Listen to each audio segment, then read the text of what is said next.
ఈ మధ్య కాలంలో ఒక 40 ఇయర్స్ గానీ ఫీమేల్స్‌లో పైబడిన ఫీమేల్స్‌లో ఈ ఫైబ్రాయిడ్స్ అనేవి చాలా కామన్‌గా చూస్తున్నాం.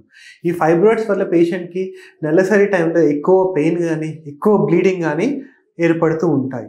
ఈ ఫైబ్రాయిడ్స్‌ని డయాగ్నోస్ చేయడానికి మనం సింపుల్ అల్ట్రాసౌండ్ స్కాన్ ద్వారా మనం ఫైబ్రాయిడ్స్‌ని డయాగ్నోస్ చేయగలం.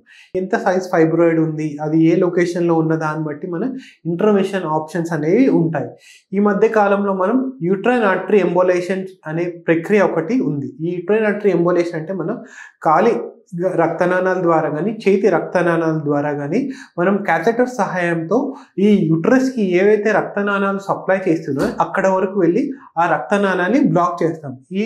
ఇట్లా బ్లాక్ చేయడం వల్ల మనకి ఫైబ్రాయిడ్ గ్రోత్ అనేది ఆగిపోతుంది. ఇట్లాంటి పేషెంట్స్‌లో 90% ఆఫ్ ద పేషెంట్స్‌లో 1 మంత్‌లో మనకి ఇంప్రూవ్‌మెంట్ ఆఫ్ ద సింప్టమ్స్ అనేవి ఉంటాయి.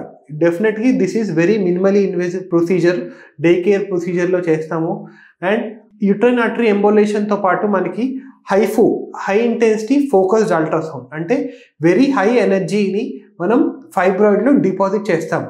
ఇది చేయడం వల్ల ఈ ఫైబ్రాయిడ్ అనేది మెల్లమెల్లగా ష్రింక్ అవుతూ ఉంటుంది. ఇది కాకుండా ఈ మధ్య కాలంలో మైక్రోవేవ్ అబ్లేషన్ అనే ప్రక్రియ కూడా ఉంది. సేమ్ మైక్రోవేవ్ అబ్లేషన్ కూడా మనకి అల్ట్రాసౌండ్ గైడెన్స్ ద్వారా ఎక్కడైతే ఫైబ్రాయిడ్ ఉందో అక్కడ మనం వరకు రీచ్ అయ్యి దాన్ని అక్కడ టిష్యూని బర్న్ చేస్తాం. ఈ ఫైబ్రాయిడ్‌ని బర్న్ చేయడం వల్ల మెల్లమెల్లగా సైజ్ అనేది తగ్గుతుంది. పేషెంట్‌కి సింప్టమ్స్ అనేవి రిలీఫ్ వస్తాయి.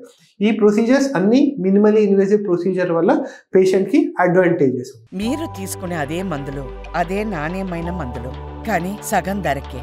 అవును, మెడ్ ప్లస్ బ్రాండ్స్ పై 50 to 80% తగ్గింపు.